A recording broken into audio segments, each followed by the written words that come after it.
साथियों, आप सभी का स्ट्राइड साइंस क्लासेस में तहे दिल से स्वागत है। तो आज हम देखने वाला है क्लास 10th का फिजिक्स में चैप्टर नंबर 1 में। आज हम जानेंगे समतल दर्पण और क्या है और समतल दर्पण से बने प्रतिबिंब की क्या विशेषता होती है। तो चलिए, सबसे पहले आप हेडिंग डाल लेंगे समतल दर्पण। इसे इंग्लिश में प्लेन मिरर कहते हैं। तो ये क्या हुआ, समतल दर्पण, इंग्लिश में प्लेन मिरर कहेंगे।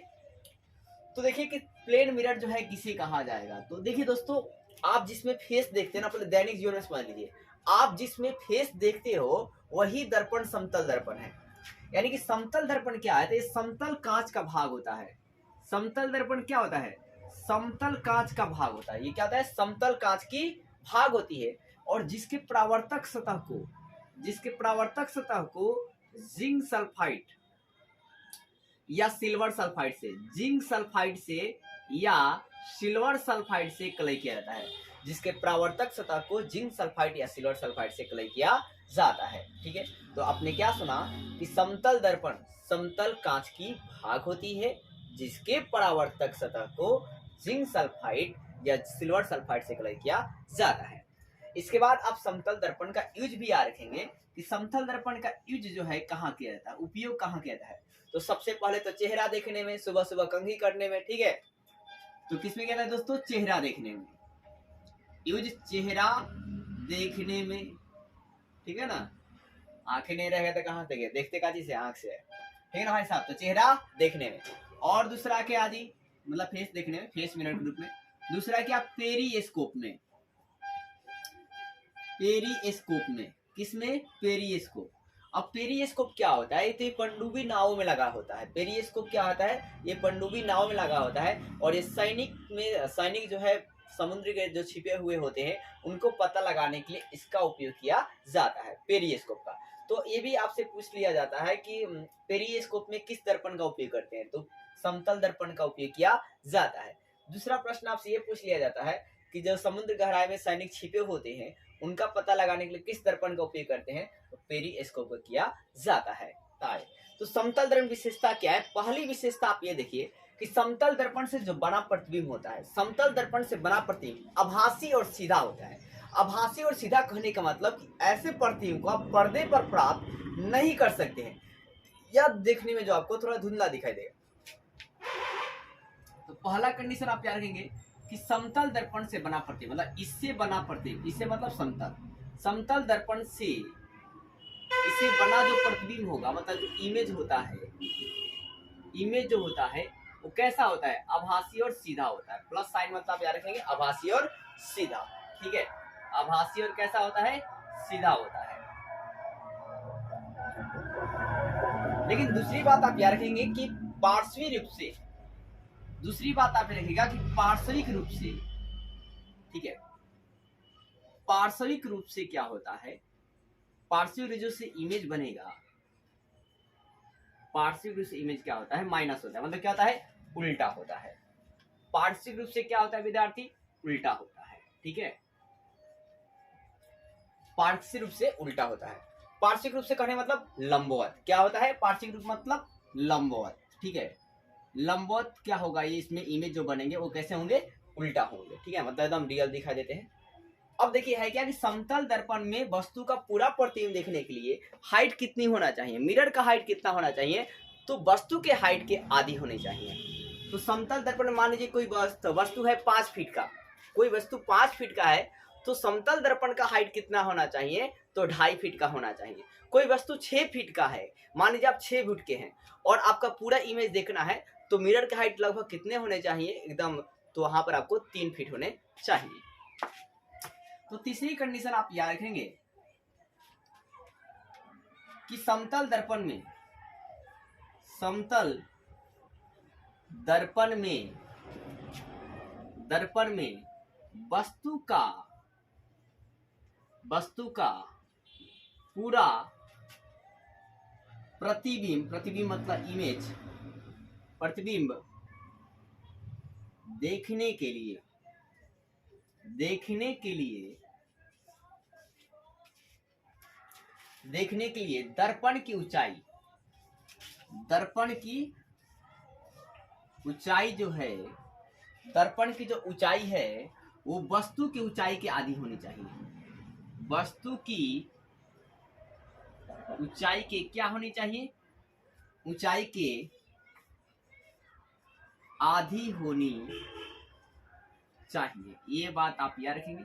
देखिए बातें लग रही बहुत बड़ी लिखी हुई है, लेकिन एकदम सिंपल सी बात ही है कि अगर मान लीजिए कि एक है पुष्पा, अब पुष्पा का जो है ये मान लीजिए है पुष्पा, ठीक है, और इस पुष्पा की हाइट है मान लीजिए 6 फीट। कितनी है?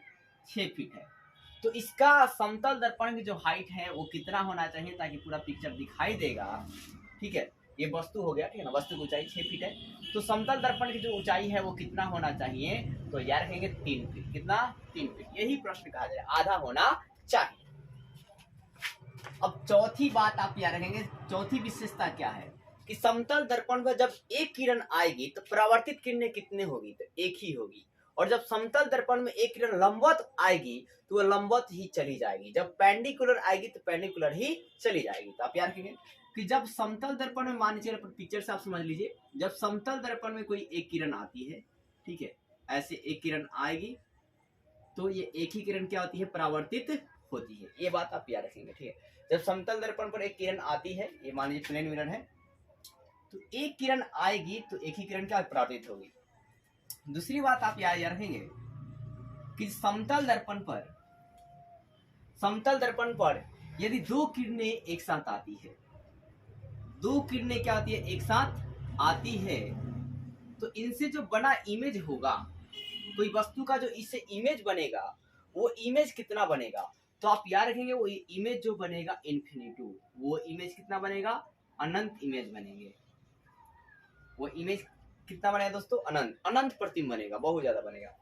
तो है कि जब समतल दर्पण पर, आपको क्या मैंने बताया कि जब समतल दर्पण पर क्या होगा कि दो किरणें एक साथ आएगी तो वस्तु का जो इमेज बनेगा, वस्तु का इमेज वो कितना होगा? अनंत। आप याद रखेंगे जब दो किरणें एक साथ आएगी तो इमेज कितना बनेगा? अनंत बनेगा। छठा कंडीशन आप ये याद रखेंगे। एक और बात दोस्तों, ये पॉइंट जो आपको है ना, पूरा क्लास 10 को तो छोड़िए, कॉम्पिटिटिव पॉइंट भी आपसे लग जाएंगे इस प्रश्न के। छठा पॉइंट आप ये याद रखेंगे कि समतल दर्पण में जो आपका इमेज बनता है वो कितना दूरी बनता है। तो जब आप देखिए, अनुभव किए होंगे कि जब आप मिरर के सामने जाते हैं तो आपका जो है क्या प्रतिबिंब जो है बड़ा दिखता है, इमेज आपको बड़ा दिखता है। लेकिन जैसे आप इमेज से दूर हटते हैं, आप आभास कीजिएगा, आपका जो इमेज है छोटा बनेगा। कैसा बनेगा? छोटा बनेगा। तो है क्या कि दर्पण के, समतल दर्पण पास जाने पर इमेज बड़ा दिखाई देता है और दूर जाने पर इमेज छोटा दिखाई देता है। तो आप याद रखेंगे समतल दर्पण में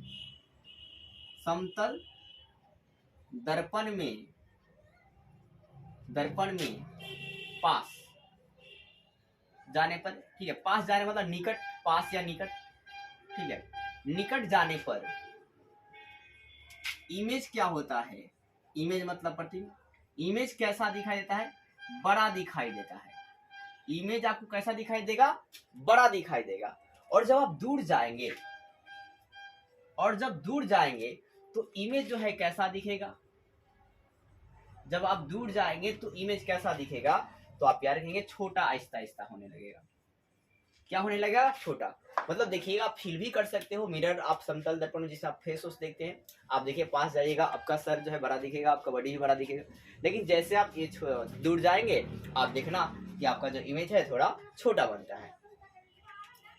अब एक सातवां पॉइंट भी आप याद रखना कि समतल दर्पण में, यहाँ पे बता देते हैं, समतल दर्पण में जो आपका, यदि कोई किरण भी चाल से आती है, याद रखिएगा, समतल दर्पण में यदि कोई किरण भी चाल से आती है, भी चाल से क्या होती है? आती है। भी चाल से आएगी तो कितने चाल से परावर्तित होती है? तो आप याद रखना कि वो 2v चाल से परावर्तित होती है। 2v चाल से क्या होती है? परावर्तित होती है। मैंने आपको क्या बताया कि यदि कोई किरण समतल दर्पण पर भी चाल से आती है, कितने चाल से आती है? भी चाल से आती है, तो कितने चाल से आ जाएगी? 2v चाल से। अब जैसे क्वेश्चन के रूप में अगर आप समझना चाहें तो मान लीजिए कि अगर 3 के रफ्तार से आएगी, 3 मीटर प्रति सेकंड के रफ्तार से आ रही है, तो कितने चाल से जाएगी? तो 6 मीटर प्रति सेकंड के रफ्तार से जाएगी। कभी कभी प्रश्न में आपको ये भी कह देगा कि थीटा कोण के साथ आती है, थीटा कोण के साथ आती है तो कितने कोण के साथ जाएगी, तो 2 थीटा कोण के साथ जाती है। ये साथ आप स्क्रीनशॉट ले सकते हैं। पहला आपने क्या सुना कि एक किरण आएगी तो एक ही किरण जाएगी। आप याद रखना कि देखो एक किरण क्या हो रही है, एक किरण आ रही है, एक किरण आ रही है तो एक ही किरण जा रही है, एक ही किरण क्या हो रही है जी, यहाँ पर जाती है, ठीक है, एक ही किरण जाएगी, ठीक है, और यहाँ पर आ रही है। दूसरा वाला भाई साहब कि 2 किरणें आएगी, कितने किरण आएगी, 2 किरण जब आएगी, 2 किरण आएगी तो वस्तु का इमेज क्या होगा, अनंत होगा। फिर बताया कि अगर आप पास में जाओगे, निकट जाओगे तो मतलब इमेज क्या होगा, बड़ा होगा, और दूर जाओगे तो छोटा होगा। फिर बताया कि अगर कोई किरण भी चाल से आती है तो कैसे जाती है, 2 भी चाल से। जैसे एग्जांपल में 3 मीटर प्रति सेकंड की रफ्तार से आएगी तो कैसे जाएगी, 6 की। समतल दर्पण में प्रतिबिंब की संख्या निकालने के लिए फॉर्मूला क्या होता है, इमेज की संख्या, इमेज मतलब प्रतिबिंब की संख्या को आप कैसे निकालेंगे, तो इसके लिए आपके पास एक फॉर्मूला याद रख लीजिएगा, क्या रखेगा, 360 बटा थीटा, n इक्वल टू 360 बटा थीटा। अब जब आप सॉल्व करेंगे और इस n का मान क्या होगा, सम होगा, n का मान क्या होगा, सम होगा, तो वैसे परिस्थिति में आंसर आपका n-1 होगा। और जब इस n का मान विषम होगा, क्या होगा, विषम, तो वही आपका n जो है आंसर हो जाएगा, वही आपका n क्या हो जाएगा, आंसर। जैसे उदाहरण के तौर पर समझ लीजिए कि मान लीजिए कि यदि कोई किरण क्या होती है कि यहाँ पर 60 डिग्री का कोण बनाती है तो प्रतिबिंब की संख्या क्या होगी, तो n बराबर फॉर्मूला लगा लेंगे 360 बटा थीटा। अब n बराबर 360 है तो 360, थीटा का मान कितना है, 60 डिग्री, तो 60 लिख देंगे, 0 से 0 कट जाएगा, 6 का 36 आ जाएगा। अब ये 6 जो n का मान है वो क्या है, सम संख्या, इवन नंबर है, तो हम लोग क्या करेंगे, 6 में से क्या करेंगे, 1 घटा लेंगे, कितना आ गया, 5 आंसर। इसी प्रकार 90 डिग्री देता तो 9 चौका कितना हो जाता, 36, 4 भी क्या है, सम संख्या, 1 घटा के आंसर ले लेते, तो ये हो जाता प्रतिबिंब की संख्या कितनी होगी, 60 डिग्री अगर कोण बनेगा तो 5 होगा। तो आप स्क्रीनशॉट ले सकते हैं दोस्तों। इसी के साथ समतल दर्पण विशेषता जो है पूरी तरह से समाप्त होता है।